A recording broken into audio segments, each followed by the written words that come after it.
goals, or if it's not right, get them out, or help them achieve all their personal goals, right? Because they're tied together. If people are happy at home, they're going to be great at work.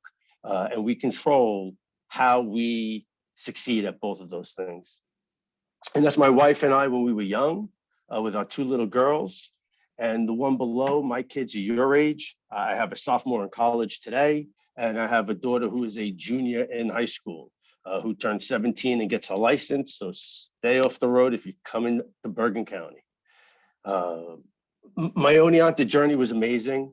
I didn't want to go to college. I'm not the traditional. I think Audrey also loves this about my history, is that I got pressured to go to college. I wanted to join the military. My parents wanted me to not do that and said, go for a semester to school and see how it goes. And I loved it. I think Oneonta chose me maybe more than I chose Oneonta. And I forged friendships in Oneonta that will last forever. I was an AE Pi and am still an AE Pi brother. I sat on the Interfraternity Council because I was friends with everybody. I had friends with all the fraternities and sororities. Some of my best friends were independents, because at Oneonta, the beautiful thing about Oneonta is everybody gets along. That's what it was. It was just a big, happy place. I started my first business in Oneonta with my roommate. We lived together for 3.5 years, and we started because I had a job at the union, and my job paid me $3.45 an hour, and it was hard work. And I realized that if I put effort in and I used my time differently, I could make more money. I had to come up with an idea. I had to be creative. And we came up with selling T-shirts and sweatshirts door to door. We convinced somebody to front us the money to buy the T-shirts and sweatshirts, and we never looked back, and we did it for 3 years. And Oneonta was different for me. I wish I took some of the benefits of the school to my advantage, which I didn't in some ways. But what I got out of Oneonta was it taught me how to work with people, how to be independent, how to network, how to be creative. Don't look at everything in a straight line. And the relationships that I've gotten out of Oneonta and the people that I've graduated with from the year I graduated, I know so many people who are extremely successful. I would put our class of 93 of Oneonta up against some of the best schools in the country and say that our grade is outperforming. And I did spend 4.5 years of my best years there. They weren't my best years, fortunately, because I am successful and I've continued to have success in my career. And with success, I've had financial freedom and I have a great family. And I thought they would be the best 4.5 years I could ever have. But if you're successful in life, the years just keep getting better. And you get more access and more freedom. And that's what it's about. And I'll tell you about my career and how I really took off after Oneonta and how those experiences led to me helping grow a business. And I got a job in 93. The economy wasn't great. We were turning a corner, but it was the end of a recession. And there were a lot of jobs I wasn't qualified for. And there were a lot of jobs that I wasn't interested in. And my dad would tell me, that's not a good opportunity for you, or this is a good opportunity. And I interviewed for a copier sales job. And on the spot, the gentleman offered me a job. It was a small company. And he offered me $350 a week. I was so excited. I thought it was a decent opportunity. I go home and talk to my dad. My dad says it's a great job. You tell him you want $425 a week. Really? That's what I'll tell him. So Monday comes, I tell that to the man, and he says, great, you're hired. I'll see you next week. I was excited. I called my dad. How'd it go? He hired me. He said, that's great. What'd he say? He said, you're hired. And I could tell my dad was a little bit annoyed. What are you annoyed about, Dad? He's like, he didn't push back on you at all. He said, no. He said, well, you left money on the table. You didn't ask for enough. If you would have asked for more and he didn't want to pay you, he would have said something. But instead he said, yes, we left money on the table. That's your first lesson in business. And so I went to work in this copier business. I knocked on doors. I had blood, sweat, and tears. I was hired with 4 other people. In the first 120 days, they all had success. I had none. I was working harder than them. I was putting in the time, I was reading, I was studying, I was listening to tapes, all the things that I knew that were right that my dad told me to do. And I'd call him from a payphone because we had payphones. We didn't have cell phones, got to put a quarter in. And my dad would say, stick with it, Benny.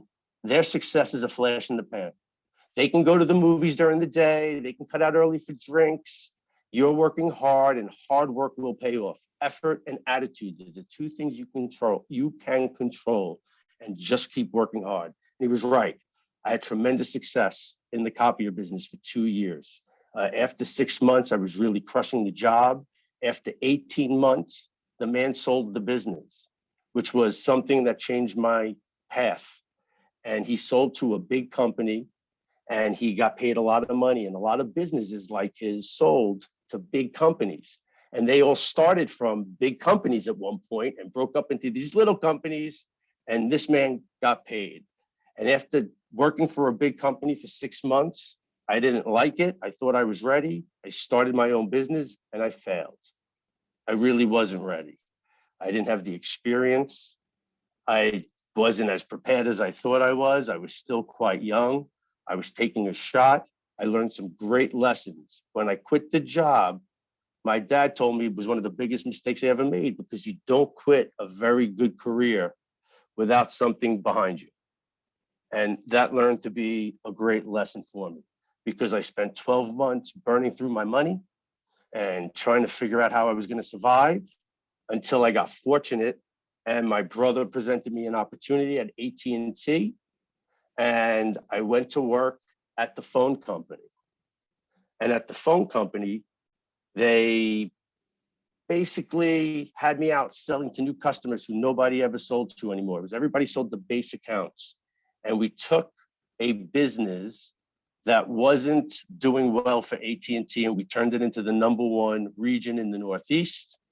And we had a great team around us. They hired some other great people around us. Some of those folks who I worked with, who trained me when I was starting there, and now work on my team for many years.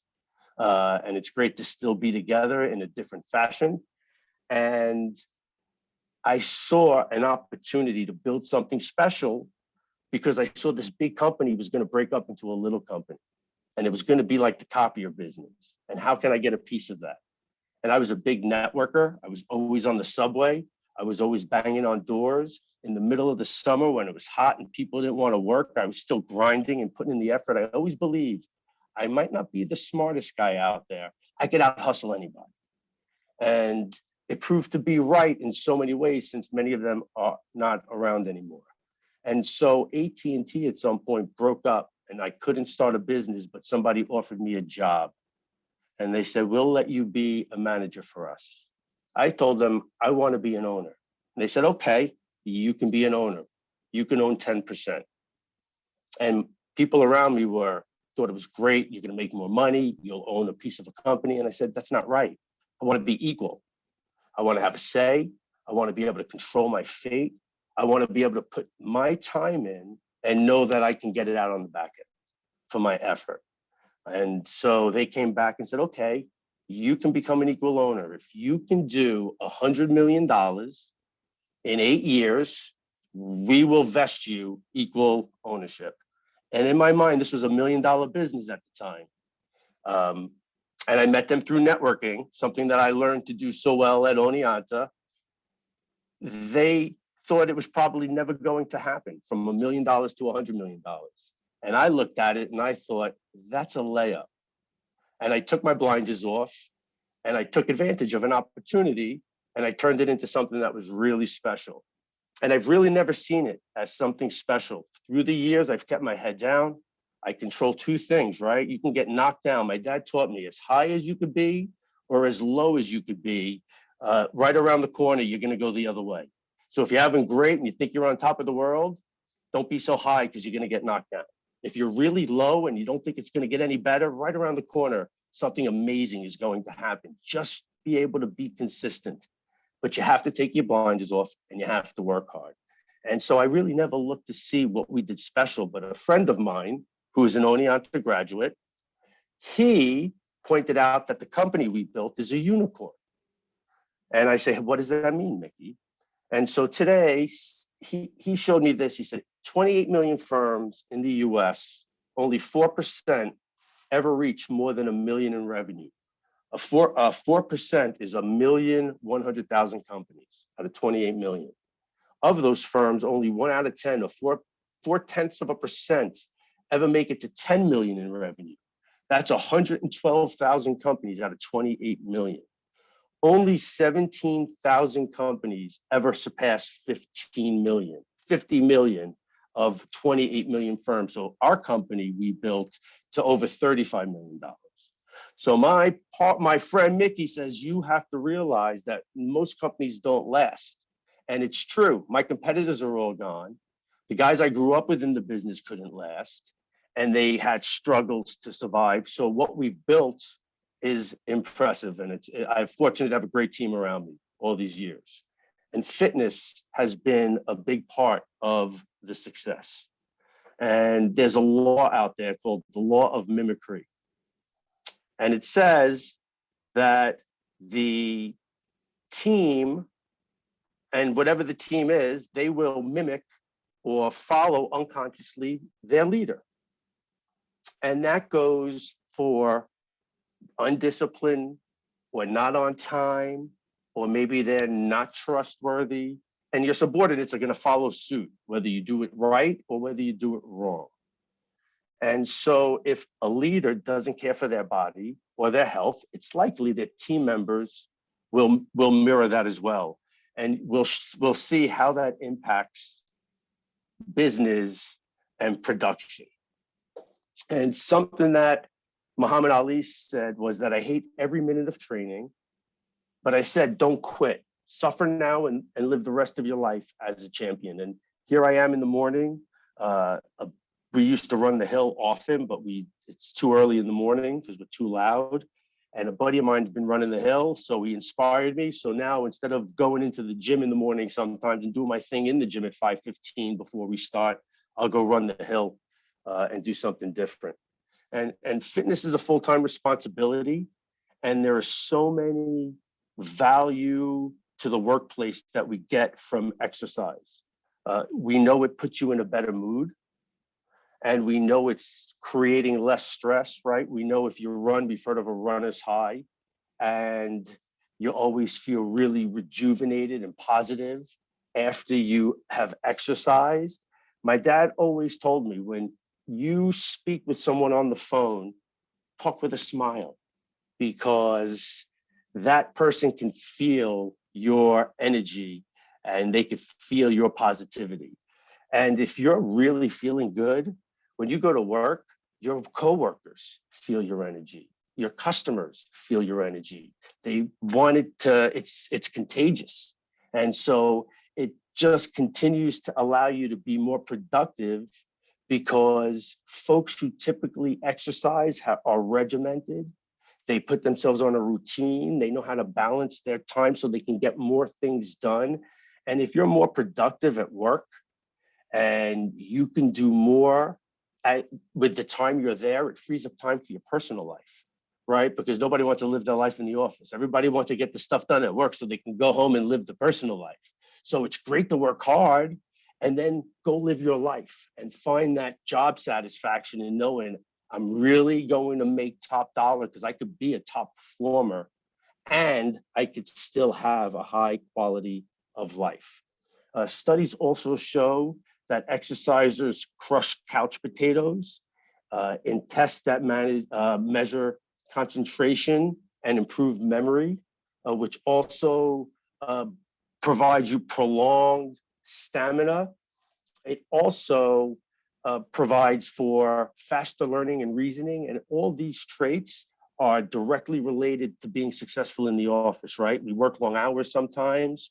We touch projects that might not be as exciting as others. The longer you could focus on the task at hand, I always say to people, touch it once. Don't be distracted by 42 different things. Touch it once, get it done, and let's move on to the next task.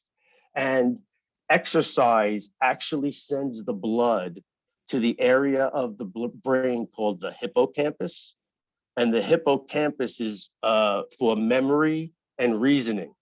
And in business, the more you can remember, And the better you are at reasoning, the more successful you will be. It also helps you in problem solving as well as in being creative. So those folks who choose to sit on the couch are putting themselves at a serious disadvantage. There are also direct correlations between leaders in fitness and business and how they are intertwined, right? When you lead, you have to get others to push beyond both mentally and physically in the office sometimes, right? You work long hours, you get tired, you still have to do your best. And in order to grow your body physically, you always have to push your mind and your body, right? So there are projects we work on. Like I said, there are more fun things to do than others, but they're all important.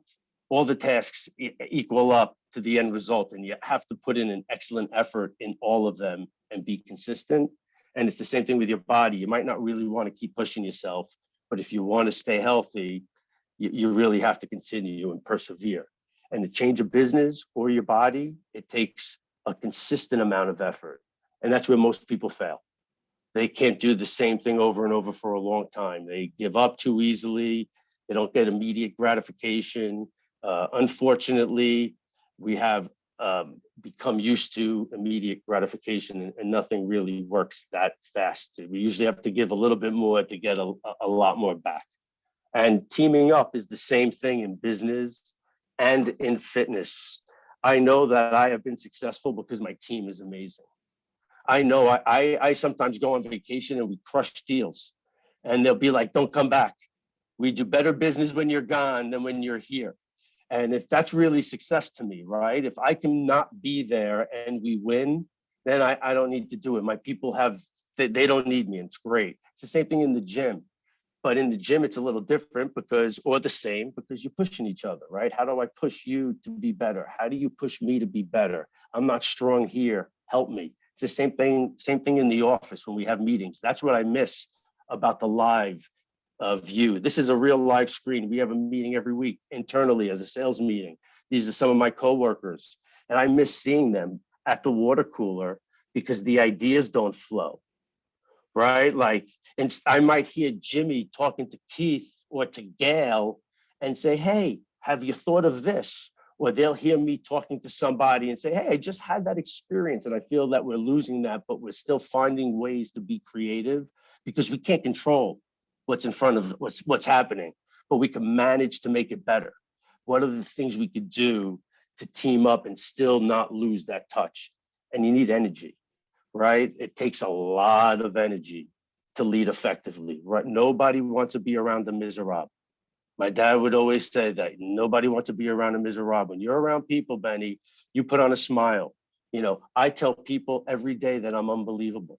That's my thing. Oh, how you doing, Ben? I'm unbelievable. And people always think I'm in a great mood, and I might not be. And consumption increase. And so I expect people who could push off a great energy have the ability to succeed, because it takes that energy to push. We mentioned it earlier, balance, life work is key. You can't get too much work and no play, and too much play and no work. You have to find the balance, and sometimes you have to compromise and sacrifice.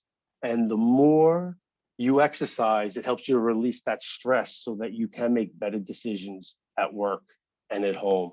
And it really all ties together. And you need to mix it up. In leadership, we don't do the same things. We have regular meetings about what we could do differently. We ask our team all the time, how can we change? How do we improve? What's new in the marketplace? We're constantly mixing it up. And it's the same thing in fitness. We don't do the same thing every day. This is my crazy group of gym folks, and we've been working out since the pandemic started. Once they closed the gym, we stayed outside, and we continued through just because we had to control what we can control. And in business, if you can't measure it, you can't manage it. If you can't manage it, you can't make money. And in fitness, if you can't measure it, you can't succeed. And so it's little wins. You know, some people might start with a 15-second plank, right? If you can do 15 seconds, do 15 seconds. Maybe tomorrow it's 20 seconds, but measure it. Measure your growth, set a goal. And it's the same thing in business. Don't make it too easy. Don't make it too hard. But we're always measuring numbers so that we can improve. And in fitness and business, it comes down to holding yourself accountable and just making it happen. And so what do experts say? This is, by the way, my wife and I at LBI. She loves Ron. You'll see that's Ron's famous soft serve. She loves that he makes her a chocolate thick shake. So whenever we see Ron, even if she doesn't want an ice cream, we're stopping the truck. And there I am. I love a Chipwich, I have to admit. I'm a Chipwich kind of person at the ice cream truck. And so there are 6 facts about health and illness that are prevalent and so relevant. More than 42% of Americans are obese. And in 2008, it was 16%. So it's grown 26% in such a short period of time. And unfortunately, obesity impacts you and the business and personally in so many ways, right? It's not just your heart, it's your knees, it's your ankles, it's your mind. And during this time of the pandemic, we know that the illness is very prevalent at the elderly and the sick and obese. And so that's something we can control and maybe we can improve on. And 117 million Americans have one or more chronic illnesses. And that also ties into, unfortunately, the current pandemic, because 2 or more comorbidities are what really are hurting people, right? It's unfortunately people with genetic conditions or people who haven't taken care of themselves are the most at risk. And these are things that we can control. 86 million Americans have prediabetes. And so diabetes, you're either type 1 or type 2. A type 1 diabetic is born with a bad pancreas. It just doesn't work. It can't convert it can't create the hormone insulin and convert the sugar to energy. And we have 86 million people who are going to become diabetics. And so it's just a problem that we need to face. And it really impacts the workplace because the 2 chronic health conditions that drive health-related costs for employers and the government are depression and obesity. And it makes sense, right? If you don't feel good physically, it's hard to feel good mentally, and you don't want to go to work. And so we have to help these people to be healthy. How do we get them to be accountable for their own health and take the steps to make that happen? Employees who score low on life satisfaction, they stay home from work 15 more days per year than those with higher scores. And again, it makes perfect sense to me. If you're not happy and you don't feel good, you don't want to go to work, right? It's just easier to stay home. So you call in sick more often. And the cost to the employee is high and the cost to the team is high. And this one's the most disturbing. 80% of the people are not ready to take action to change their health behaviors at any given time. And this is where I believe we are all responsible and accountable for ourselves, right? We are a community of each other and we have to help each other, but you have to be the best version of yourself. You can't expect other people to do for you that you're not willing to do for yourself. And that's why I believe with some effort and with some attitude, pretty much people control a lot of how we go about our days. And this is something we love to eat. We call this the perfect plate. This is something my wife made. You'll notice water in the background. It's all I drink is water. It's my favorite drink. I always tell people my friends, if they ask me, what should I do to lose weight? The first thing I tell them is, I'll ask, do you drink soda or juices? And they'll be like, yeah, I drink a lot of orange juice. I said, don't drink any soda or juices, just drink water. You lose 10 pounds in a month. And then they'll come back and they're always happy. 5 things to do to reduce healthcare costs. So easy, walk 30 to 60 minutes a day.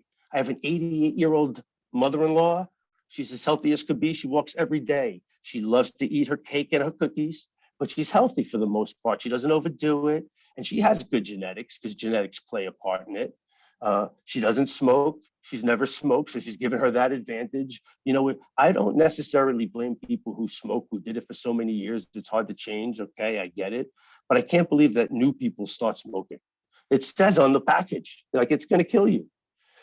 Drinking alcohol in moderation, usually anything in moderation won't kill you. It's just how do we maintain that? And stretching, they say, is the key. And I learned this a bit late, but it's never too late. If we stay limber, it gives you a better shot of not having simple injuries that cause you day-to-day discomfort. And these are simple things for people to do. They just have to want to make the change. And another quote that I always thought was interesting is exercise is king and nutrition is queen. Put them together and you've got a kingdom. And that's Jack LaLanne. I doubt anybody knows who that is. Audrey does, but you wouldn't if you were in college today. But Jack LaLanne basically started this health spa. And I think he lived to like 100 years old or something ridiculous. I don't know if I want to live that long. Athletics and leadership. And so there are direct relationship between sports and recreational sports and business. And we know that if you participate in sports, it'll build confidence and character in high pressure situations. We've seen the athletes at any given moment have to perform in a moment's notice, the NCAA tournaments. Athletes also have to manage change and criticism. Their teammates always change. There's never the same teammates, there's injuries. Also, I know from the high school where my daughter plays basketball, that's her and her friend, they get yelled at by the coach a lot. He's not very easy to play for. They do win state championships. The two sports he coaches, boys football and girls basketball, they're state championships, but he yells and they have to handle him. The student athlete is encouraging and influencing team members to pursue team goals rather than individual, right? You watch almost any athlete in an interview after the game, and they might thank God for their ability, but then who they thank is their teammates, their coaches, their friends, their family, right? Nobody is successful without their teammates, and athletes really recognize that. And they also train and prepare before a match, right? You don't go into a sales call without having an internal strategy meeting, right? You know that that's basics 101. An athlete knows I'm not going out to play the game until I have spring training, not until I did, whatever it is we do before we go out to the event. And there are so many correlations between athletics and business. And an athlete wants to win, but knows the agony of defeat. And it's critical in business because you're going to get told no so often. How many times I've been rejected at a job I tried to interview for, I didn't have the experience, or they didn't want me to have the experience, or they wouldn't let me do this. And I never blamed them. Well, what can I do to make it happen? What can I do to change the outcome? How much different effort can I make? And get used to the agony of defeat, because we're going to be the bridesmaid often. But when you get the thrill of victory, it makes the defeat so nice. And this is my wife and I, and one of our friends, that's an Oneonta graduate, and his family. In fact, he is the one who told me that CTI is a unicorn, and he has his own business, and I've helped to mentor him, and he's earned consistently more money than he's ever earned year over year, and he's doing great with his family. It isn't optional to be fit. You have to do it, right? It's your most important life responsibility. You want to be successful in life, you better take care of your body and your mind. If you want it to be there for you for a long time, you need to be there for it. And all it takes is a little hustle and effort. We have time for it. People are like, I don't have time for it. Mickey, here on the left, he once told me we have time for the things we want to do and find time for. And it was really prescient because he's right. You find time for what you want to do, and you have to find the time to exercise. Find things you like. You don't have to go to the gym and lift weights. You could bike, you could trail, hike, you could run, you could swim, you could dance, you can play the drums. Get your heart going, right? Determine if you prefer to be in a class, if you want to be in a group, you want to be solo, but you have to take care of your mind and your body. And it will energize you for everything you do and for everybody that you touch. And maybe you just do a little bit of all of it and just find a way to stay active, even if it's just going for a walk with your mother for 60 minutes a day. I love that my wife goes with my mother-in-law every day for a walk, right? It's amazing. They get to be together. And so how do you make it a habit? Sometimes you have to do less more often. Don't burn yourself out. It's like business. People come in guns a-blazing. They're going to do it all, and they don't last. Come in, learn, get comfortable, push your limits, but don't burn yourself out. You have to use exercise to break up your day. I have a stand-up desk. I stretch all day. Sometimes I go for a walk around the building. Sometimes I'll do 50 push-ups. Sometimes I'll do some squats, right? I'm stressed. I have to make quick decisions all the time. And so let me clear my head. Before I make an irrational decision based on emotion, let me do 50 push-ups and clear my head so I can get to it and make the best decision I can for my business. Track your progress, right? We manage our business closely. We look at financials every week. We make sure that we're healthy. We make sure that we have money. We make sure that we're growing. And we do it weekly. It's just part of what we do. It's the same thing with exercise. Until it's something you have as part of you, track your progress and hold yourself accountable.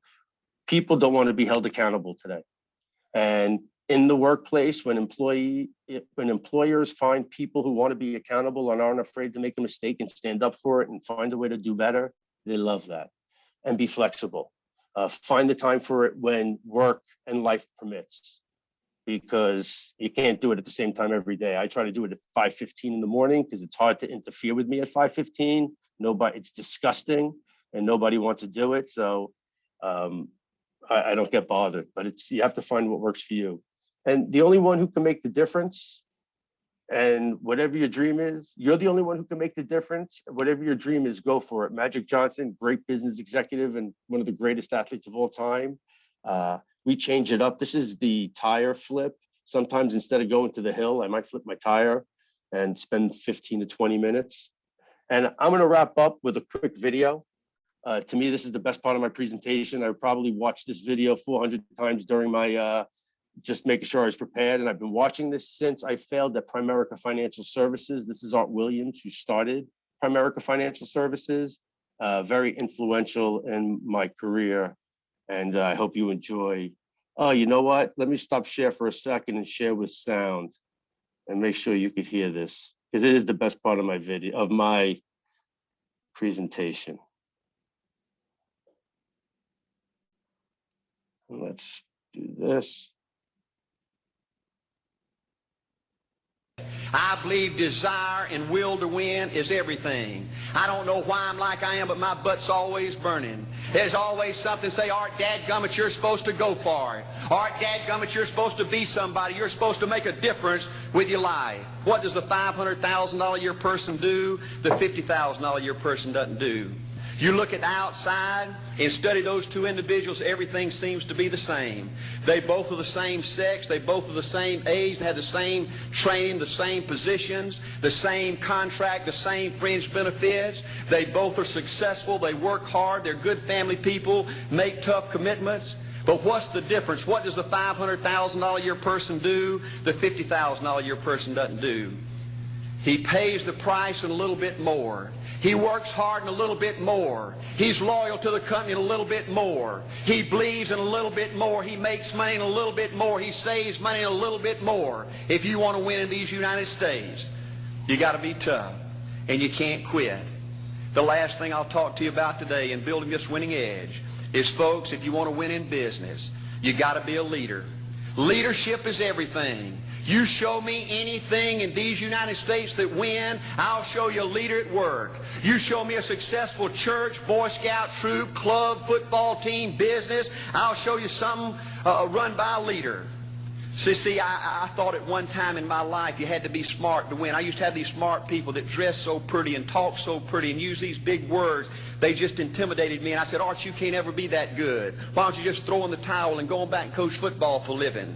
And I found two things out about smart people. I think it's almost impossible for a smart person to win in business in America today. Because I find smart people spend their whole lifetime figuring things out. They're always trying to figure out an easier way and a quicker way. And another thing I found out about smart people is they just don't get around to doing nothing. And see, somebody like Art Williams, everybody said, well, he can't do it. And somebody like that can't do it. But he does it. See, folks, I want you to know almost everybody in America almost does enough to win. They almost get there. They almost are over the hump. They almost have it going. They almost in everything they do, almost as a way of life to almost everybody in America. But the winners do it. What do? They do whatever it takes to get the job done. They do it and do it and do it and do it and do it until the job gets done. And then they talk about how great it is to be somebody they're proud of. We need leaders in America who can do it. If you want to become somebody, do it. If you want to go in business for yourself, do it. If you want to become financially independent, do it. I hear too much talk in these United States. Everybody can talk a good game. We need people in America who can do it. All right, what's the primary difference between winners and losers? The winners do it. They do it and do it and do it and do it until the job gets done. And then they talk about how great it is to finally have achieved something unique and how glad they are that they didn't quit like everybody else and how wonderful it is to finally be somebody they're proud of and make a difference with their life. Thank you. So that's Art Williams, and I feel a lot like that. I'm thankful that I didn't quit like everybody else, and that Oneonta gave me that foundation and that opportunity to grow. I'm going to put up my email address as so if you would like, you can contact me. You could also find me easily on LinkedIn. If you have any questions, I'd be happy to answer them. I appreciate you spending some time with me today, and hopefully I can come up in person and speak to the class, and that would be great if you thought it was worthwhile. So I actually have a question for you, Ben. I don't know if anybody else of the students have a question, but I will go ahead and ask you, obviously fitness is really important to you, and I totally agree with, how important it is for satisfaction in our lives and our productivity, and especially during the pandemic, it's been hard for some of us to remember to exercise when we're planted at home.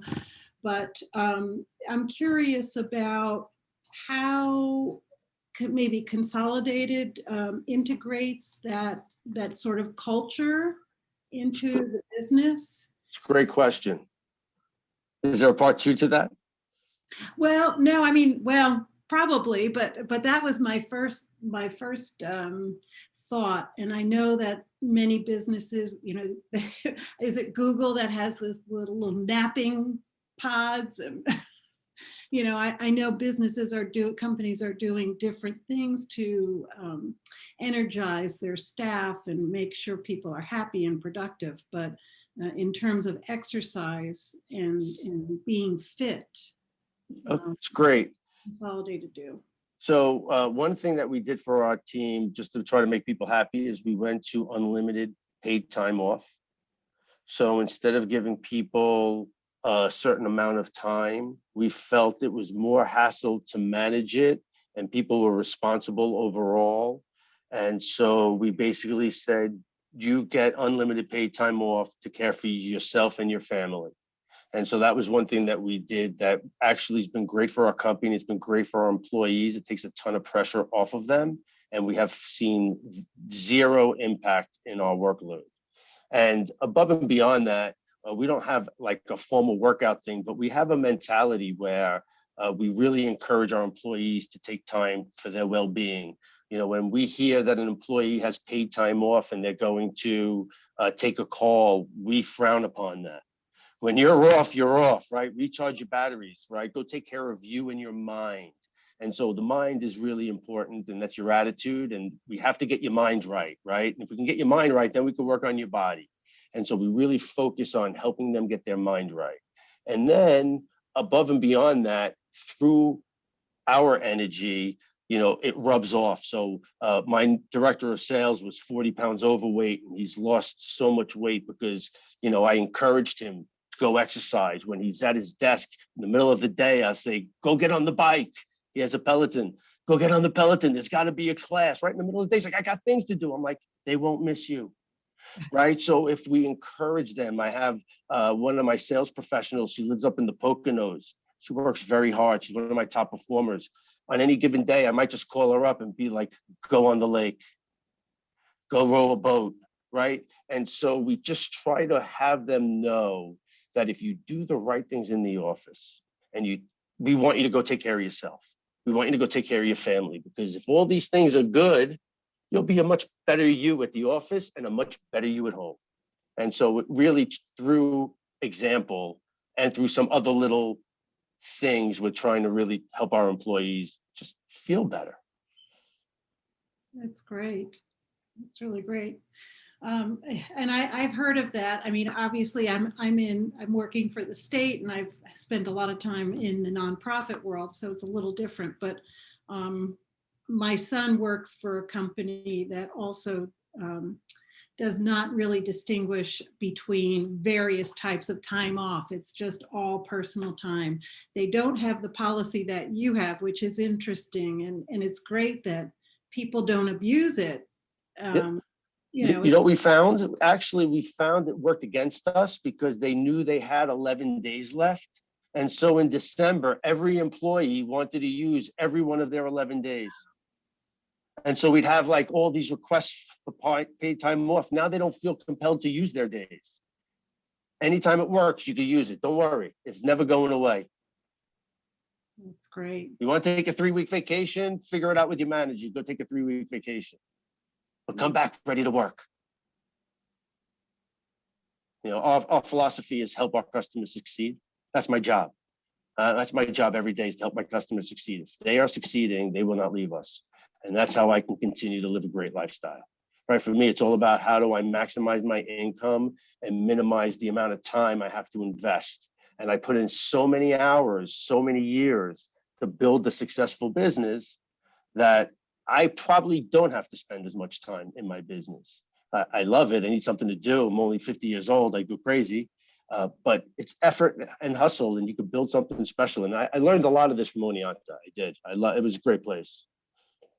Still a great place, I'm sure. It is, and you have to come back. But I don't know if anybody has any questions for Ben. You're all business students, correct? Business econ? I'm a business student. Thank you for coming today and talking with us. I had a question about schooling. So I know that you said you were hesitant about even just going to undergraduate school, but like after that and from your work experience, did you ever want to get a master's or like any licensing because of what you're in? So it's a great question. I just was never a traditional student in that way. So if you have the ability and you want to go back and get a master's degree, it's great, but make sure that you're getting it for the right reasons, right? Is it going to help you to make more money? Or are you doing it because you just want to be more knowledgeable? And make sure you invest your time properly, because I know so many people who went back for masters and they didn't really leverage that master's. Now, maybe it helped them to get to where they're going and it was a worthwhile investment. So you have to just make sure that your time and your money is invested in the right places for you. And I do sometimes feel that my ceiling is limited because I did not do those things. Whereas if you are in business and you go get a master's, you can be the CEO of a publicly traded company, right? They wouldn't hire me. I don't have that experience with an MBA. It doesn't matter that I built and grew a business. So yes, it has hampered me, but it was never for me. I just knew that I was going to out hustle and out sweat everybody else and have to do it the hard way. Thanks. Thank you. So I don't know if anybody else has any questions. I have a few other questions that I might pose to you. I know obviously you're in the telecommunications industry, and I suspect during the pandemic, it's actually been a fairly good time for telecommunications. That's true. Right? Yeah. So I was going to ask you to speak a little bit about how COVID-19 has maybe impacted the industry, where you see the industry going. So technology, we've had to pivot and focus on different things, of course, in the way we serve our customers and the way we stay relevant for them. But we were somewhat more prepared already. We had a mobile workforce, so we were able to do that. So we did go back to our customers and convert a ton of customers to the cloud. So we've been able to stay relevant. There are more competitors than ever. Everybody wants to get a piece of this space. So the amount of money people like us will be able to earn will continue to be reduced. So those of us who can't pivot and find other revenue streams will be out of business, and that's just the nature of business. And you see it across industry, right? If you're in the restaurant business and you couldn't convert to takeout during the pandemic, you're out of business. And unfortunately, some great businesses went out of business because they couldn't change. And so you can't control the pandemic, but you can control how your business reacts to that pandemic. And so we see changes across the board for the technology space. We feel fortunate we continue to stay relevant and have an offering. We think technology is a great place for folks to be. There are so many cloud companies or software as a service companies. Like, you can go out and find jobs with companies like Ring Central and 8x8 and Salesforce.com. All these companies want to hire young, college-educated people on their sales organizations, and it's a great place to start your careers. So what advice would you give to students who are, maybe looking for an internship right now or entering the job market following graduation, who are going into sales and, business in general? Find a place where you can maximize your income, right? That's why you're going into sales. So you really want to be willing to put your income at risk. If you're looking for an internship or a job, you need to identify who the hiring managers are. It's not just good enough to send your resume and hope that somebody sees it. You need to send the resume in, you got to call in, you need to press 0, you have to ask for the receptionist and find out his or her name, and then maybe they'll help you. I really need your help. I'm trying to find an opportunity. I'm just graduating college. Would you please help me? And people want to help people, but you have to be willing to be uncomfortable and go the extra step so that you actually get someone on the other phone who goes and looks up Carly's resume. Okay, let me see who this Carly is. She hunted me down like that. You have to go the extra yard. If you're just sending it in, you're 1 in a million. How do you become 1 in 100? Right? And it's not easy, but you could do it. So I say you have to, who's the hiring manager? How do I leverage the system? How do I be pushy without being pushy? How do I ask people to help me? Because everybody wants to help each other. They do. People want to, that was my line to people. Oh, I'm hoping you can help me out. And people wanted to help you. If you're nice to people, get to know their name, be personable, right? Nobody wants to be looked past. I always thought the biggest person in the company is the receptionist, whoever's answering the phone, because they know when the boss is in, they know what they like, they know what they don't like, they know what's working, what's not working. And if they want to help you, they'll tell you the hiring manager's name is Audrey. I'll give you her email address, but don't tell her that I told you. Okay. But you got to push. So I think you've given a lot of great advice on how to succeed and doing it with the idea of being fit and taking care of your body and your mind. But do you have any other thoughts for your approach to making sales and connections? Be a great listener.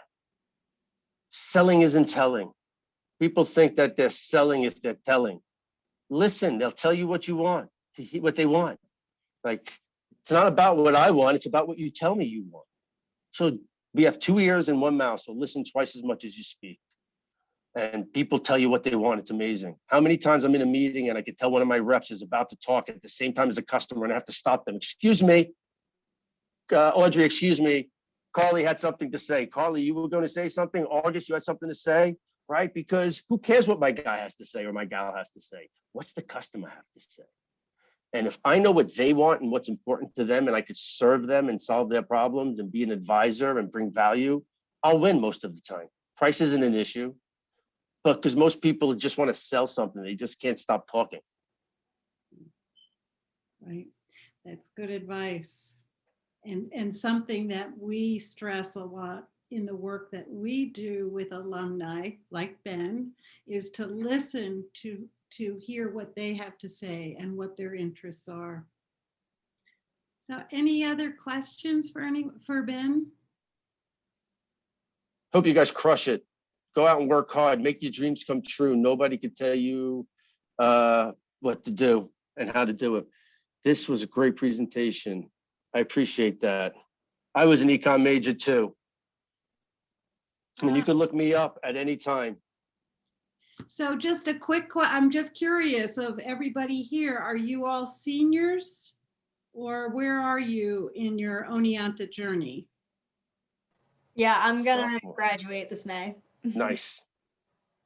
Do you have anything lined up? Did you have your, all right. I really don't, but I'm still looking. I'm still networking, as you've been saying. Still working really hard. What kind of a job are you looking for? I honestly just any right now. I had a plan and then it just fell through once the pandemic hit. And so now it's just like wherever the job is where I'll go. Okay, you just want to get some experience. You know what? It's good. Every closed door opens a door. Yeah, exactly.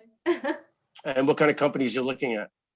Again, just any company that will help me just get as much experience as possible. And How are you figuring out who's hiring? Like, you doing it on LinkedIn? Are you? yeah. So I've been looking on Indeed and in LinkedIn, and I've just been contacting other alumni from Oneonta and seeing if they know about anything or if they have any connections that know about anything. Okay. Well, you should reach out to me and I will definitely introduce you to some people. Okay, thank you. Yeah. Just keep pushing, right? Make a specific list, right? Don't just throw, I always say if you could, hone in a target, right? So obviously you have a wide net. So pick 3, 4, 5 industries that you think you might be interested in, research companies, and go specifically after those companies, and then go find out the people within those companies who are the hiring managers and see if you can get somebody interested. Reach out on LinkedIn, but maybe, instead of waiting to see things get posted, go hunt the job that you think you might be interested in. Okay, thank you. Advice. And Alex and August are both, August is a sophomore and Alex is a freshman. Good for you guys. And Ben, this is something we had spoken a bit about, and all of you, Alex, August, and Carly may know about our campus to career programs, which are now being done virtually, of course, but one of our very first networking campus to career programs that was established was the backpacks to briefcases, where we would physically get to bring students to where alumni are working. So we could potentially visit Consolidated Technologies and visit with Ben at the office. So I know the year is almost over now, Carly, but Alex and August, keep that in mind for the future, because they are great opportunities to network, to hear about the professional journey that so many of our alumni who are so successful have made. And they have great advice, just like Ben. Thank you, Audrey. You're always so kind. No, Where you live, Carly? I'm from Rockland County. Oh, Rockland County. So you want to work in and around the city? Yeah. Hey, you'll find a job. You'll definitely find a job. Don't stress it, okay? I know it's very stressful. I'm sure you're like on edge. Just breathe, really, and go find a way to let the energy out, right? You're in the hills of Oneonta, go run a hill. Yeah. It was funny how you were talking about like health and everything. And I usually go to the gym Monday, Wednesday, Fridays, but I woke up today on a Tuesday and I was like, I don't want to go to the gym tomorrow, even though I say that every day, but I'm still. It happens, right? Those are the days I always found I grew the most, right? Whenever I didn't want to do something and I did it, like if I didn't want to go to the gym and I end up going, it's like the best workout ever. Or like on days I just didn't want to make 100 phone calls, and I came in and I begrudgingly made 100 phone calls and I ended up getting a huge lead. Like the best things happen on the days you just want to do the least. So just put, it's, you control it. Like that's what's so amazing about life, right? It could just totally suck if you let it, or it could be amazing if you let it. And it's, it's easy to let it get you down, and you have to work on making it amazing. And it's really special, right? We get one chance at it. So you just got to give it your all, right? And you want people around you, right? Be happy, smile. So easy. Treat people nicely. It's so easy. Oh, well, we're just about at 4 o'clock. If there's anything else that anyone would like to add, we're really, really happy and thrilled that you were able to join us today, Ben. And Alex and Carly and August, thank you for joining in. And make sure you take down Ben's email address and Look me up on LinkedIn. Yep. Right, shoot me a note on LinkedIn, take my email address, Carly or August, anything you have, questions, I would certainly welcome the opportunity to help you out any way I can. All right. Well, thank you. Thank So you, Audrey. Take Thank care, you. guys. Thank you, August. Thank you, Alex. Thank you, Carly. Bye-bye. We'll be in touch. Yes, you're terrific. Thank you, Audrey. It's always so nice to see you. Great to see you. Thanks so much, Ben, and say hello to Dana for me. I will. So we're going, actually, we're going home now. We're taking we didn't do a Sweet 16 for Erin because it was last year and she's turning 17 this week. And Dana flew home and we surprised her. And we're all driving it. We got a limo for Erin and her girlfriends. And we're gonna take, and Dana came in with her boyfriend and we're all going out to eat at Felipe Chow in the city. Make it special for my kids though. Well, have a great time. Anyway, thank you for including me. I appreciate you big time. Thank you. It was great. Thank Take you. care, Ben. Bye. Bye.